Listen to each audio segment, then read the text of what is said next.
And look, it is the federal government because it is the federal government. Sometimes it is what it is. And this has been gross negligence.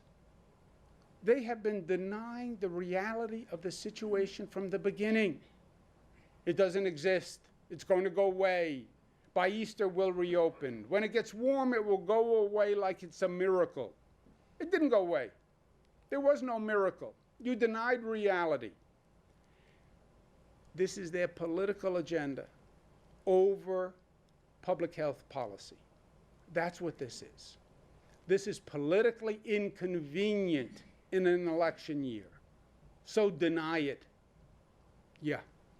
Except you are jeopardizing public health and you're losing lives by your denial and your political agenda. And then, when the federal government didn't step up and handle this was a federal crisis.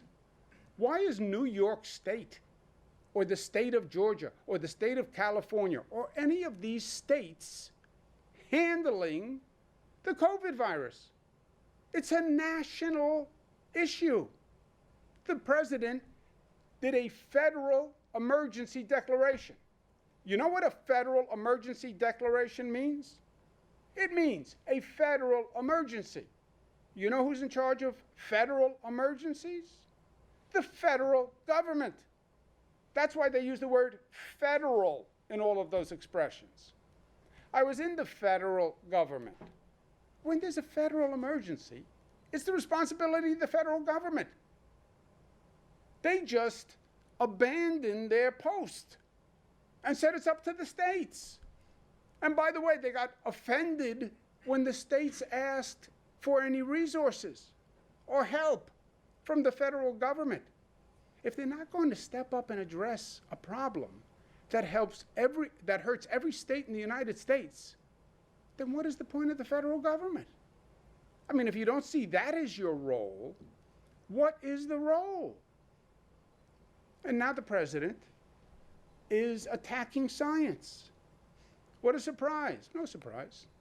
He's been attacking science from day one. The denial of reality was to deny science. And he's done that from day one. At the end of the day, science trumps politics. Politics does not trump science. You don't defeat a virus with politics. You defeat a virus by using science and medicine. That was true from day one. The president now says his own health officials are lying about the virus. His own CDC health officials are lying about the virus. Well, if the president is telling the truth, you know what he should do? He should fire them. He should fire them. You know what I would do if I believed my health commissioner was lying? I would fire him. If I said in this room, my health commissioner is lying about the coronavirus, you know what your first question would be? Governor, if you say he's lying, how do you not fire him? How do you keep him in charge of health policy if you say the person is lying? Because someone is clearly lying to the American people. And people are dying because of it.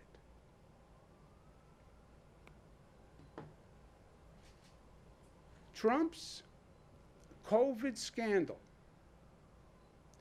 makes what Nixon did at Watergate look innocent. Nobody died in the Watergate scandal. Thousands of people are going to die in this COVID scandal. And that is all the difference in the world. You look at the facts. The facts clearly demonstrate Trump was wrong from day one. And New Yorkers have been right from day one. There's no argument. There's nothing to tweet about. The facts are in. The numbers are in. Look at the number of bodies. Look at the infection rate. New York's numbers have declined while the nation is going up. New York is down 70%. These other states up over 800%. Florida up 1,300%. Who's right, who's wrong? What's there to argue about? Those are the numbers. Tell me the numbers are wrong. It's all across the country, and it is undeniable. And it's now a threat to the state of New York.